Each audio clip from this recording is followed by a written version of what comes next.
안녕하십니까. 저는 새1의 기독학교에 다니는 7학년 2반 빛나는 법의 한주환입니다. 지금부터 유물로 보는 세계사를 시작하겠습니다.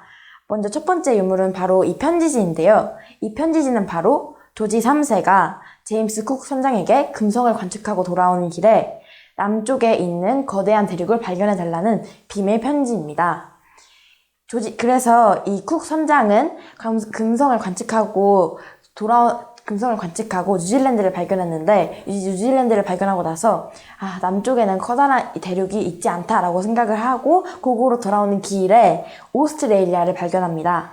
그 오스트레일리아 보타니 마을에 자취를 내렸는데 그곳을 바로 뉴사우스 웨일스라는 이름을 붙여줍니다. 하지만 그는 자기가 찾던 거대한 남쪽 대륙이라는 걸 깨닫지 못했습니다. 그래서 다시 그 남쪽 대륙을 찾고 또 북상으로 찾으려고 다시 길을 떠납니다. 하지만 하와이 원주민들에 의해서 죽임을 당하고 맙니다. 그 다음은 바로 이 일기인데요. 이 일기는 바로 오스트레일리아에 있던 영국 죄수가 쓴 일기입니다. 그 당시에 아메리카 식민지를 잃은 영국은 그 많은 죄수들을 다 오스트레일리아로 보냅니다. 같이 첫 총독으로 갔던 아서 필립은 사람들이 굶어 죽지 않도록 또 여기를 개척해 나가도록 열심히 일했습니다. 그리고 열심히 일한 죄수들에게는 땅을 주었는데 이 일기에는 땅을 얻게 되어서 기쁘다는 내용의 일기입니다. 아서 필립이 다시 고국으로 돌아갔을 때는 거기에 사람들이 4,000명이 넘었으며 대부분이 죄수였다고 합니다. 그 다음은 바로 이 벽돌인데요. 이 벽돌은 바로 바스티유 감옥의 벽돌입니다.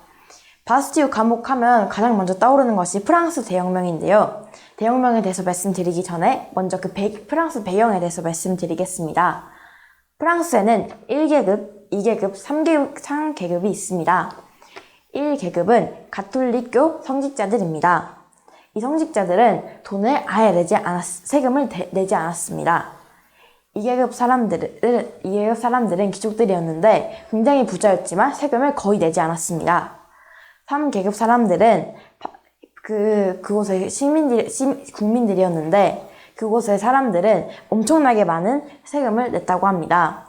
이것에 대해 불만을 느낀 3계급 사람들은 1계급, 2계급, 3계급의 대표자들이 모여서 회의를 했지만 1계급과 2계급은 세금을 내지 않았습니다. 이것에 대해 계속해서 불만을 느낀 3계급 사람들은 모두가 평등하다는 내용의 새 헌법을 만듭니다. 그 다음에 이 3계급 사람들은 봉기를 일으켰고 이 소식을 들은 파리 시민들은 바스티유 감옥으로 쳐들어가서 화약을 구하고 반란을 일으킵니다. 그래서 결국 파리는 3계급 사람들이 장악하게 됩니다. 그 다음에 이제 프랑스는 사람들의 신분 계급을 없애고 또 모든 사람들에게 시민이라는 칭호를 내려줍니다. 루이 16세는 가족들과 함께 다시 왕자를 되찾으려고 도망을 갔지만 도망가는 길에 다시 붙잡혔습니다. 그런데 프로이센에서 프랑스 국왕을 해치고 또 프랑스 국왕의 가족들을 해치면 프랑스를 가만두지 않을 것이라는 협박을 듣게 됐습니다. 그러자 사람들은 화가 나서 루이 16세를 기요틴에서 처형해버립니다. 이렇게 프랑스는 공화국이 되었지만 사람들은 굉장히 두려움을 느꼈습니다. 공화국이 좀 있으면 무너질지도 모른다는 두려움을 느꼈기 때문에 국민공회는 국가안전위원회를 만들고 그리고 로베스피에르를 우두머리로 앉힙니다. 로베스피에르는 뭔가 반란을 일으키는 기미가 보인다 그러면 모두 다 죽일 수 있었습니다. 그렇게 점점점 로베스피에르는 독재자가 되어갔고 이것을 본 국민공회는 로베스피에르를 도리어 기요틴에서 처형해버립니다. 그 당시에는 사람들이 손수건을 이렇게 들고 가서 처형당하는 사람들의 피를 묻히는 것이 유행이었다고 합니다. 그 다음은 이 반지인데요. 이 반지는 바로 예카테리나의 반지입니다. 예카테리나는 러시아 사람이 아니었지만 러시아 왕 계승자인 올리이와 결혼을 합니다. 결혼을 하기 싫었지만 그 얘기를 꺼낼 엄두도 내지 못하고 결혼을 합니다. 예카테리나는 굉장히 불행한 결혼 생활을 했습니다. 아기를 낳자마자 엘리자베타에게 빼앗기고 그리고 올리이는 예카테리나를 굉장히 막대했습니다.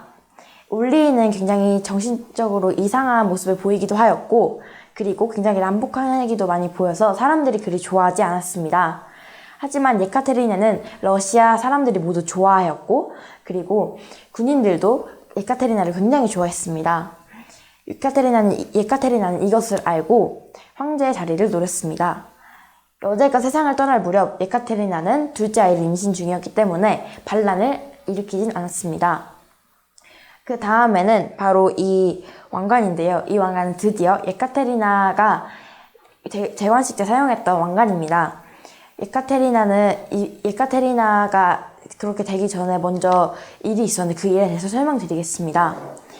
표트르 3세는 적군인 프로이센 군대를 따라서 러시아 군인들이 할 것을 강요했습니다. 이것에 화가 났지만 이것에 대해서는 먼저 참을 수 있었습니다. 그런데 돈이 부족해지자 러시아 정규의 땅을 빼앗아서 돈을 마련하겠다는 것이었습니다. 이것에 화가 난 군인들이 반란을 일으켰고, 그리고 군인들과 성직자들은 예카테리나와 한편이 되었습니다. 표트르 3세는 어느 궁전에 갇혀지게 되었고, 얼마 후에 의문사를 당하게 됩니다. 예카테리나는 러시아를 굉장히 부강한 나라로 만들었지만 소수의 러시아 사람들은 아직도 많이 가난했다고 합니다. 그 다음은 바로 이 포스터인데요. 이 포스터는 바로 징기기관을 광고하는 포스터입니다. 그 당시에는 모든 것을 거의 바람의 힘으로 또 사람의 힘으로 해서 굉장히 많은 시간도 들였고 또 많은 노동력도 필요했습니다. 그런데 이 제임스 와트라는 사람이 이 징기기관을 발전시켜서 이 징기기관이 많이 사용되었습니다. 그래서 굉장히 많은 그래서 철도도 굉장히 많이 놓이게 되었고, 그리고 많은 곳에 사용이 되어서 사람의 힘, 자연의 힘이 아닌 이런 징기기관의 힘을 사용하게 되었습니다. 하지만 이 징기기관을 사용하려면 석탄이 많이 필요했습니다. 이 석탄을 캐내는 과정에서 많은 사람들이 병에 걸려서 죽기도 하였고, 그리고 가스를 마셔서 많이 건강이 안 좋아져서 죽기도 하였습니다. 이런 문제가 있었지만 이 징기기관을 통해서 굉장히 많은 것들이 발전하게 되었습니다. 그 다음은 바로 이건데요. 이건 바로 조명기의 구상도입니다. 이 조명기는 목화씨를 빼내는 기계입니다. 그 당시에는 굉장히 목화씨가 많이 있었는데 목화씨를 빼려면 하나하나 빼야 되기 때문에 굉장히 많은 시간이 걸렸고 노동력도 많이 필요했습니다. 그런데 휘트니가 이런 조명기를 발명함으로 굉장히 빠른 시간 내에 그리고 적은 인력으로 이 조명기를 사용하여서 많은 목화씨를 빼낼 수 있었습니다. 이로 인해서 농장 주인들은 굉장히 많은 돈을 벌게 되었습니다. 그 다음 또 휘트니가 발명한 것이 있는데 바로 아메리칸 시스템입니다.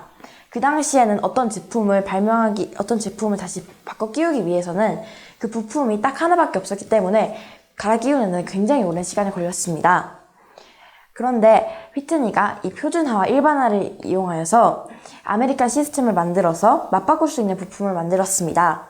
그래서 지금처럼 어느 회사이든지 꼭 맞는 제품을 사용할 수 있게 되었습니다.